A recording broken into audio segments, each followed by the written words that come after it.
ഗീതിക ശർമ്മ. ഇവർക്ക് 23 വയസ്സ്. ഡൽഹിയിലെ ഗുർഗോൺ ഭാഗത്താണ് താമസിക്കുന്നത്. ഓഗസ്റ്റ് 5, 2012 ഇവരെ അവരുടെ ബെഡ്റൂമിലുള്ള സീലിംഗ് ഫാനിൽ തൂങ്ങി മരിച്ച അവസ്ഥയിൽ കണ്ടെത്തുന്നു. അവൾക്കടുത്തായി അവൾ എഴുതിയ 2 ലെറ്ററും കിട്ടുന്നു. ആ 2 ലെറ്ററിൽ കൊടുത്തിരുന്നത് ഹരിയാന സ്റ്റേറ്റിലെ പ്രധാനപ്പെട്ട MLA ആയ ഗോപാൽ ഗോയലിനെ കുറിച്ചും അയാളുടെ വളരെ പ്രധാനപ്പെട്ട സെക്രട്ടറി അരുണെ കുറിച്ചുമായിരുന്നു എഴുതിയിരുന്നത്. ആ 2 പേരും അവൾക്ക് എന്തൊക്കെ ക്രൂരതകൾ ചെയ്തു എന്നതിനെക്കുറിച്ചും വളരെ വ്യക്തമായി അതിൽ എഴുതിയിരുന്നു. ഞാൻ നേരത്തെ പറഞ്ഞതുപോലെ ഗീതിക ഓഗസ്റ്റ് 5-ാം തീയതി മരിക്കുന്നു. അവരെക്കുറിച്ചുള്ള വാർത്ത ഡൽഹി മുഴുവനും തീ പോലെ പടർന്നു. കാരണം അവളുടെ ആത്മഹത്യയിൽ ഒരു MLA ബന്ധപ്പെട്ടിട്ടുണ്ട്. അതുകൊണ്ട് തന്നെ ആ ഒരു ന്യൂസ് കത്തി പടരാൻ തുടങ്ങി. അങ്ങനെയാണെങ്കിൽ തുടക്കത്തിൽ തന്നെ പോലീസ് MLAയുടെ വീട്ടിൽ ചെന്നിട്ടുണ്ടാകണം, അയാളെ ചോദ്യം ചെയ്തിട്ടുണ്ടാകണം, അയാളെ കസ്റ്റഡിയിൽ എടുത്തിട്ടുണ്ടാകണം. എന്നാൽ ഗീതിക മരിച്ച് 1 ദിവസമായി, 2 ദിവസമായി, 3 ദിവസമായി. ഈ ഒരു കേസിനെ കുറിച്ച് അന്വേഷിക്കാൻ ഒരു പോലീസ് പോലും MLAയുടെ വീട്ടിലേക്ക് ചെന്നിട്ടില്ല. ഒഫീഷ്യലായി ഒന്നും സംസാരിച്ചിട്ടില്ല. ഇപ്പോൾ ന്യൂസ് മീഡിയാസ് ഗോപാലിനെ ഇന്റർവ്യൂ എടുക്കാൻ തുടങ്ങി. സർ, ഈ ഒരു കേസിൽ നിങ്ങൾ ബന്ധപ്പെട്ടിട്ടുണ്ടല്ലോ, പോലീസ് വന്ന് നിങ്ങളെ ചോദ്യം ചെയ്തോ, പോലീസ് വന്ന് എന്ത് ചെയ്യും എന്ന് ചോദിച്ചു. ഇതിന് വളരെ കൂളായി ഗോപാൽ ഗോയ ആ ഒരു ഇന്റർവ്യൂവറോട് പറഞ്ഞത്, ഇതുവരെയും ഈ ഒരു കേസിനെ സംബന്ധിച്ച് ഒരു പോലീസ് പോലും എൻ്റെ വീട്ടിൽ വന്നിട്ടില്ല. ഞാൻ എവിടെയും പോകാൻ പോകുന്നില്ല. എൻ്റെ വീട്ടിൽ തന്നെ ഞാൻ ഉണ്ടായിരിക്കും. പോലീസ് എൻ്റെ വീട്ടിൽ വരികയാണെങ്കിൽ ഞാൻ അവരോട് സഹകരിക്കും എന്ന് പറയുന്നു. അങ്ങനെ ഈ ഒരു കേസ് വലിയ രീതിയിൽ ചർച്ചാ വിഷയമായപ്പോൾ ഗീതിക മരിച്ച് 5-ാമത്തെ ദിവസം പോലീസ് ഗോപാൽ ഗോയലിൻ്റെ വീട്ടിലേക്ക് പോകുന്നു. എന്നാൽ അയാൾ അവിടെ ഇല്ല. പോലീസ് അവിടെയുള്ള ജോലിക്കാരിൽ നിന്നും അറിയാൻ സാധിച്ചത്, നിങ്ങൾ ധൈര്യമായി സ്റ്റേഷനിലേക്ക് പോവുക സാർ, അടുത്ത ദിവസം തന്നെ ഞങ്ങളുടെ സാർ നേരിട്ട് വന്ന് സറണ്ടർ ആകുമെന്ന് പോലീസിനോട് അവിടെയുള്ള ജോലിക്കാർ പറയുന്നു. ഈ വാക്ക് കേട്ട് പോലീസും അവിടെ നിന്ന് തിരികെ പോകുന്നു. ഈ സംഭവം നടന്ന അടുത്ത 2-ാമത്തെ ദിവസം എല്ലാ മീഡിയ ചാനൽസും പോലീസ് സ്റ്റേഷന് മുൻപിൽ തടിച്ചുകൂടാൻ തുടങ്ങി. കാരണം അയാൾ സറണ്ടർ ആകുമെന്നുള്ള വാർത്ത നേരത്തെ തന്നെ മീഡിയയിൽ പടർന്നിരുന്നു. ഗോപാൽ ഗോയൽ പോലീസ് സ്റ്റേഷനിലേക്ക് വന്ന് സറണ്ടർ ആകാൻ പോകുന്നു.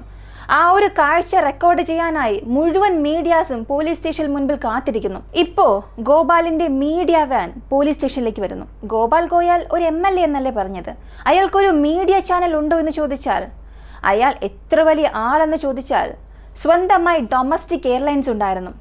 ആ എയർലൈൻസിൽ ജോലി ചെയ്ത എയർ ഹോസ്റ്റസ് ആണ് ദീപിക. അതുകൊണ്ടാണ് ഇത്ര വലിയ പ്രശ്നം തന്നെ. ശരി, ഇതിനെക്കുറിച്ച് നമുക്ക് പിന്നീട് പറയാം. ഈ മീഡിയ വാൻ പോലീസ് സ്റ്റേഷനിലേക്ക് വന്നല്ലോ. ആ മീഡിയ വാനും ഗോപാൽ ഗോയലിന്റെ സറണ്ടർ ഷൂട്ട് ചെയ്യാനല്ല വന്നത്. സത്യത്തിൽ ആ മീഡിയ വാനുള്ളിലാണ് ഗോപാൽ ഗോയൽ ഉണ്ടായിരുന്നത്. ഞാൻ നേരത്തെ പറഞ്ഞതുപോലെ എല്ലാ മീഡിയാസും അവിടെ നിൽക്കുകയാണ്. അയാളുടെ മീഡിയ വാനിൽ നിന്നും കതക് തുറന്ന് അയാൾ പുറത്തേക്ക് വരുന്നു. ഒരു വില്ലനെ പോലെ ചിരിച്ചുകൊണ്ട് അകത്തു നിന്നും പുറത്തേക്ക് നടന്നു വരാൻ തുടങ്ങി. ഗീതിക 1989 വർഷം ജനിച്ചു. അവളുടെ അച്ഛൻ ഒരു പാക്കേജിംഗ് കമ്പനിയിൽ ജോലി ചെയ്യുന്നു. അമ്മ ഫിനാൻസ് മിനിസ്ട്രിയിൽ അക്കൗണ്ടന്റ് ആണ്. ഗീതിക ജനിച്ച അടുത്ത 2-ാമത്തെ വർഷത്തിൽ അവൾക്കൊരു സഹോദരനും ജനിച്ചു. അവന്റെ പേര് അങ്കിത്. ഗീതിക കോളേജ് പഠിച്ചുകൊണ്ടിരിക്കുമ്പോൾ തന്നെ MDLA, അതായത് മുരളീധർ ലഗ്രാം എയർലൈൻസ്, ഇങ്ങനെ ഒരു ഡൊമസ്റ്റിക് എയർലൈൻസ് ഹരിയാനയിൽ പ്രവർത്തിക്കുന്നുണ്ടായിരുന്നു. ആ ഒരു എയർലൈൻസിൽ ജോലി ചെയ്യാൻ കോളേജിൽ പഠിക്കുമ്പോൾ തന്നെ ഇന്റർവ്യൂ അറ്റൻഡ് ചെയ്യുന്നു. സത്യത്തിൽ ഗീതികയ്ക്ക് ആ ഒരു ഇന്റർവ്യൂ അറ്റൻഡ് ചെയ്യുമ്പോൾ തന്നെ മനസ്സിലൊരു ഭയം ഉണ്ടായിരുന്നു. അതിനുള്ള കാരണം, ആ എയർലൈൻസിൽ ആളുകളെ റിക്രൂട്ട് ചെയ്യുമല്ലോ, അതിന് മിനിമം ഒരു ഏജ് ഉണ്ടാകും. അവർ നൽകിയ മിനിമം ഏജിൽ നിന്നും ഗീതികയ്ക്ക് 1-2 മാസത്തെ വ്യത്യാസമുണ്ടായിരുന്നു. അതിനാൽ ഈ ഒരു ജോലി തനിക്ക് കിട്ടുമോ എന്നുള്ള ചെറിയൊരു ഭയം അവൾക്കുണ്ടായിരുന്നു. പക്ഷേ ഭാഗ്യം അവളുടെ ഭാഗത്താണോ എന്നറിയില്ല. അവൾക്ക് ആ ജോലി കിട്ടി. അവൾക്ക് ഒരുപാട് സന്തോഷമായി. അടുത്ത ചില മാസത്തിൽ തന്നെ അതേ എയർലൈൻസിൽ അവൾക്ക് പ്രമോഷനും ലഭിക്കുന്നു. ഏകദേശം അവളുടെ സാലറി 11 മാസത്തിൽ തന്നെ ഡബിൾ ആകുന്നു. ഇതൊന്നും ഗീതിക പ്രതീക്ഷിച്ചതേ അല്ലായിരുന്നു. അവളുടെ കോളേജ് പഠനവും അവസാനിച്ചു. ഈ എയർലൈൻസിൽ തന്നെ ജോലി ചെയ്യാനും തുടങ്ങി. ഈ MDLR എയർലൈൻസിന്റെ ഓണർ വെറും എയർലൈൻസ് കമ്പനി മാത്രമല്ല നടത്തുന്നത്. അയാൾക്ക് പല ബിസിനസ് ഉണ്ടായിരുന്നു. പ്രധാനമായും റിയൽ എസ്റ്റേറ്റ് ചെയ്യുന്നുണ്ട്. ഒരുപാട് ഹോട്ടൽസ് ഉണ്ട്. ഗോവയിൽ കാസിനോ ഉണ്ട്. ഒരു വലിയ സമ്പന്നനായിരുന്നു ഈ MDLR എയർലൈൻസിന്റെ ഓണർ. ഗീതിക ആ ഒരു കമ്പനിയിൽ ജോലിക്ക് ചേർന്ന അടുത്ത ചില മാസത്തിൽ തന്നെ ആ ഒരു എയർലൈൻസിന്റെ ഓണർ MLA ആയി. ഈ MLA കുറിച്ചാണ് ഗീതിക അവളുടെ ആത്മഹത്യാക്കുറിപ്പിൽ എഴുതിയിരുന്നത്. അയാളുടെ പേര് ഗോപാൽ ഗോയൽ. ഇയാൾ സിർസ എന്ന ഒരു ചെറിയ ടൗണിലാണ് ജനിച്ചത്. അയാളുടെ അച്ഛന്റെ പേരാണ് മുരളീധർ ലഗ്രാം. ഈ ഒരു പേരാണ് ആ എയർലൈൻസിനും അയാൾ കൊടുത്തത്. അയാളുടെ ജീവിതത്തിന്റെ തുടക്കത്തിൽ ഒരു റേഡിയോ റിപ്പയർ ഷോപ്പായിരുന്നു തുടങ്ങിയത്. ആ കടയിൽ വന്ന ലാഭം ഉപയോഗിച്ച് ഒരു ഷൂ കമ്പനി നിർമ്മിച്ചു. ആ ഷൂ കമ്പനി അയാൾക്ക് ഒരുപാട് നഷ്ടമുണ്ടാകുന്നു. ഇപ്പോൾ ഗോപാലിന് ആ നാട് മുഴുവനും കടമായി മാറി. അത് കഴിഞ്ഞ് അയാളെ കൊണ്ട് ആ ഒരു ചെറിയ ടൗണിൽ ജീവിക്കാനേ സാധിച്ചില്ല.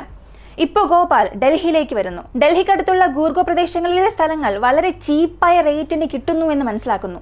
ഇപ്പോൾ ഗോപാൽ ചെയ്തത് കുറച്ച് സ്ഥലങ്ങളായി വാങ്ങുന്നു, അത് വിൽക്കാൻ തുടങ്ങി. അത് ഗോപാലിന് വലിയ ലാഭവും കൊടുക്കുന്നു. ഇങ്ങനെ തുടർന്ന് ഗോപാൽ ഡൽഹിയിൽ തന്നെ വലിയൊരു റിയൽ എസ്റ്റേറ്ററായി മാറുന്നു. അതുപയോഗിച്ച് മീഡിയ സ്റ്റാർട്ട് ചെയ്തു, ഹോട്ടൽ നിർമ്മിച്ചു, കാസിനോസ് നിർമ്മിക്കുന്നു, അവസാനം ഒരു എയർലൈൻസ് തന്നെ ആരംഭിച്ചു.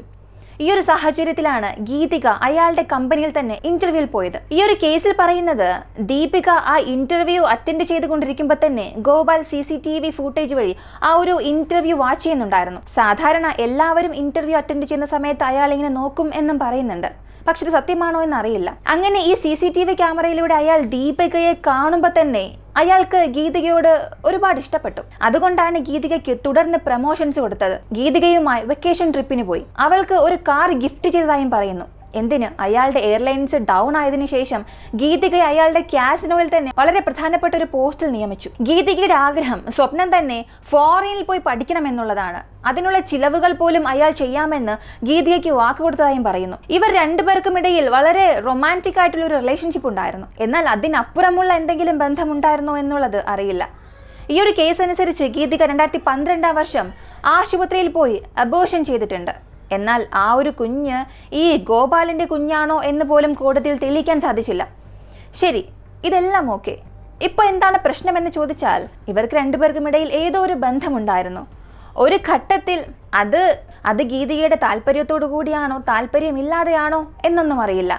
എന്നാൽ ഒരു ഘട്ടത്തിൽ ഗീതികയ്ക്ക് ഈ ഒരു ബന്ധത്തിൽ എന്തോ മടുപ്പ് തോന്നാൻ തുടങ്ങി. അവൾ ചെയ്തത്, നിന്റെ യാതൊരു ബന്ധവും വേണ്ട എന്ന് പറഞ്ഞ് അയാൾ കൊടുത്ത ജോലിയിൽ നിന്നും അവൾ പുറത്തേക്ക് വരുന്നു. പുറത്തേക്ക് വന്നതും അവൾ എമിറേറ്റ്സ് എയർലൈൻസിൽ എയർ ഹോസ്റ്റേഴ്സിനായി അപ്ലൈ ചെയ്യുന്നു. ഗീതികയ്ക്ക് ആ ഒരു എയർലൈൻസിൽ ജോലിയും ലഭിച്ചു. പക്ഷെ ഗോപാൽ ചെയ്തത് അയാളുടെ ഇൻഫ്ലുവൻസ് ഉപയോഗിച്ച് അവളെക്കുറിച്ച് വളരെ മോശമായി എമിറേറ്റ്സ് എയർലൈൻസിൽ മെയിൽ അയക്കുന്നു. അവളുടെ പെരുമാറ്റം ശരിയല്ല, അവൾ ലോൺ വാങ്ങിയിട്ടുണ്ട്, ആ ഒരു ലോൺ തിരിച്ചടയ്ക്കാതെ അവൾ ഈ ജോലിയിൽ നിന്നും പിരിഞ്ഞുപോയി, അതുകൊണ്ട് അവളെ ജോലിയിൽ നിങ്ങൾ എടുക്കാൻ പാടില്ല എന്ന് മെയിൽ അയച്ചു. അതുമാത്രമല്ല, ഗീതിക ഗോപാലിന്റെ എയർലൈൻസിൽ ജോലി ചെയ്തുകൊണ്ടിരിക്കുന്ന സമയത്ത് അവൾക്ക് ഒഫീഷ്യലായിട്ടുള്ള ഒരു മെയിൽ ID ഉണ്ടായിരുന്നു. അവൾ ആ കമ്പനിയിൽ നിന്നും പുറത്തു പോയതിനു ശേഷം ഗോപാൽ ചെയ്തത് അവളുടെ ഒഫീഷ്യൽ മെയിലിൽ നിന്നും മെസ്സേജ് അയക്കുന്നത് പോലെ പല തെറ്റായ മെസ്സേജുകൾ അയക്കാൻ തുടങ്ങി, പല മെയിൽസ് അയക്കാൻ തുടങ്ങി. ആ ഒരു മെയിൽസിനെ അയാൾ തെളിവുകളായി ശേഖരിക്കുന്നു. ഈ ഒരു പ്രശ്നം കാരണം എമിറേറ്റ്സ് എയർലൈൻസ് ഗീതികയെ ജോലിയിൽ നിന്നും പറഞ്ഞയക്കുന്നു. ഇതിനുശേഷം തുടർന്ന് ഇയാളും ഇയാളുടെ സെക്രട്ടറിയായ അരുണയും ചേർന്ന് ഗീതികയെ ഭീഷണിപ്പെടുത്താൻ തുടങ്ങി. നിനക്ക് മറ്റെവിടെ പോയാലും ജോലി ലഭിക്കില്ല, നീ എൻ്റെ ഓഫീസിലേക്ക് തന്നെ തിരികെ വാ, ഞാൻ നിന്നെ നന്നായി നോക്കാമെന്ന് പറയുന്നു. പക്ഷെ ഗീതികയ്ക്ക് ആ ഒരു ഓഫീസിലേക്ക് വീണ്ടും പോകാൻ താല്പര്യമില്ല. ഒരു ഘട്ടത്തിൽ അവരുടെ ശല്യം താങ്ങാനാകാതെ പോലീസ് സ്റ്റേഷനിൽ ഒരു കംപ്ലൈന്റ് ഫയൽ ചെയ്തു. ഈ ഒരു സംഭവത്തിന് ശേഷമാണ് ഗോപാലിന്റെ ഭീഷണി പ്രവർത്തികൾ കൂടിയെന്നും പറയുന്നു. അയാളും അയാളുടെ ആളുകളും ചെയ്തത് ഗീതികയെ മാത്രമല്ല ഭീഷണിപ്പെടുത്തിയത്, അവളുടെ മുഴുവൻ കുടുംബത്തെയും ഭീഷണിപ്പെടുത്താൻ തുടങ്ങി. ഫിനാൻസ് മിനിസ്ട്രിയിൽ ജോലി ചെയ്യുന്ന അവളുടെ അമ്മയ്ക്ക് ജോലി നഷ്ടമാകുമെന്ന് പറയുന്നു. സഹോദരൻ അങ്കിതിന് ഏത് കോളേജിലും സീറ്റ് ലഭിക്കില്ല എന്ന് പറയുന്നു. ഇത് മാത്രമല്ല, ഗീതികയുടെ പേരിൽ പോലും ഒരു കേസ് ഫയൽ ചെയ്യുന്നു. അവൾ എന്നിൽ നിന്നും ഇത്ര പണം വാങ്ങിയിട്ടുണ്ട്, അത് തിരികെ തരാതെ പറ്റിച്ചു എന്ന് കേസ് കൊടുക്കുന്നു. ഈ ഒരു പ്രഷർ താങ്ങാനാകാതെയാണ് ഗീതിക ആത്മഹത്യ ചെയ്തത് എന്നും പറയുന്നു. സത്യത്തിൽ ഗീതിക ആത്മഹത്യ ചെയ്തതാണോ എന്ന് പോലും ആർക്കും അറിയില്ല.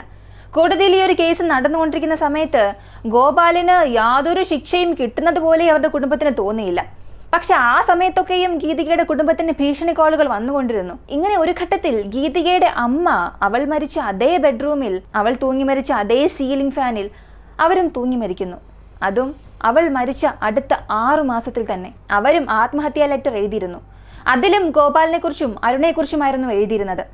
ആ സമയത്ത് ഗോപാൽ ജയിലിനുള്ളിലായിരുന്നു.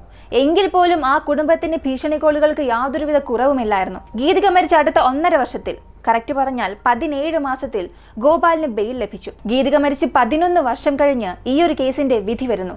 2023 വിധി വന്നത്. അതിൽ ഗോപാൽ ഗോയൽ കുറ്റവാളി അല്ല എന്ന് കോടതി പറഞ്ഞു. ഗീതിക സത്യത്തിൽ അവളുടെ ആത്മഹത്യാക്കുറിപ്പിൽ പറഞ്ഞിരുന്നത്, ഞാൻ ചിലരെ വിശ്വസിച്ചു, എൻ്റെ ചെറിയ പ്രായം മുതലേ വിശ്വസിച്ചു, പക്ഷെ അവരെല്ലാവരും എന്നെ വഞ്ചിച്ചു. ഇപ്പോൾ ഞാൻ എൻ്റെ ജീവിതത്തെ തന്നെ നഷ്ടപ്പെടുത്തി നിൽക്കുകയാണ് എന്ന് ആ ലെറ്ററിൽ എഴുതിയിരുന്നു. ഇപ്പോൾ പോലും ഗീതികയുടെ സഹോദരൻ അങ്കിത്, അവൻ ആ വീട്ടിൽ നിന്നും പുറത്തേക്ക് ഇറങ്ങാൻ തന്നെ ഭയമാണ്. കാരണം ഗോപാലന്റെ ആളുകൾ തന്നെ എന്തെങ്കിലും ചെയ്യുമോ എന്ന് ഇപ്പോഴും അങ്കിത് ഭയത്തിലാണ് ജീവിക്കുന്നത്. ഈ ഒരു കേസ് വ്യക്തമായി കാണിക്കുന്നത്, നമ്മൾ എടുക്കുന്ന ഒരു ചെറിയ തീരുമാനം നമ്മളെ മാത്രമല്ല നമ്മുടെ കുടുംബത്തെ മുഴുവനും ബാധിക്കും. അതിനാൽ നിങ്ങളൊരു ബന്ധത്തിനുള്ളിൽ തീരുമാനമെടുക്കുന്നു, അതും വളരെ ചെറിയ പ്രായത്തിൽ എടുക്കുന്നു എന്നുണ്ടെങ്കിൽ പല തവണ ആലോചിച്ച് ചിന്തിച്ചതിന് ശേഷം മാത്രം എടുക്കുക. അതിൻ്റെ ഇമ്പാക്റ്റ് ചിലപ്പോൾ നിങ്ങൾക്ക് ആ സമയം മനസ്സിലാകില്ലായിരിക്കാം, അടുത്ത ചില വർഷങ്ങൾ കഴിഞ്ഞായിരിക്കും അറിയാൻ സാധിക്കുക. ഇപ്പോഴും ഇതുപോലുള്ള അല്ലെങ്കിൽ ഇതിനേക്കാളും ക്രൂരമായ തെറ്റ് ചെയ്യുന്നവർ നമ്മുടെ സമൂഹത്തിലുണ്ട്. എന്നാൽ അവരുടെ ഇൻഫ്ലുവൻസ് ഉപയോഗിച്ച്, അവരുടെ പണബലം ഉപയോഗിച്ച്, രാഷ്ട്രീയ ബാക്ക്ഗ്രൗണ്ട് ഉപയോഗിച്ച് അവർ പല തെറ്റുകളിൽ നിന്നും പുറത്തിറങ്ങി ഇപ്പോഴും സമൂഹത്തിൽ വളരെ സ്വതന്ത്രരായി നടക്കുന്നുണ്ട്. ഈ കേസിനെ കുറിച്ചുള്ള നിങ്ങളുടെ അഭിപ്രായം കമൻറ്റിൽ പറയുക. വീഡിയോ ഇഷ്ടമായാൽ ലൈക്ക് ചെയ്യുക, ഷെയർ ചെയ്യുക. നമ്മുടെ ചാനൽ ആദ്യമായി കാണുന്നവരാണെങ്കിൽ മറക്കാതെ സബ്സ്ക്രൈബ് ചെയ്ത് സപ്പോർട്ട് ചെയ്യുക. മറ്റൊരു വീഡിയോയുമായി വീണ്ടും കാണാം.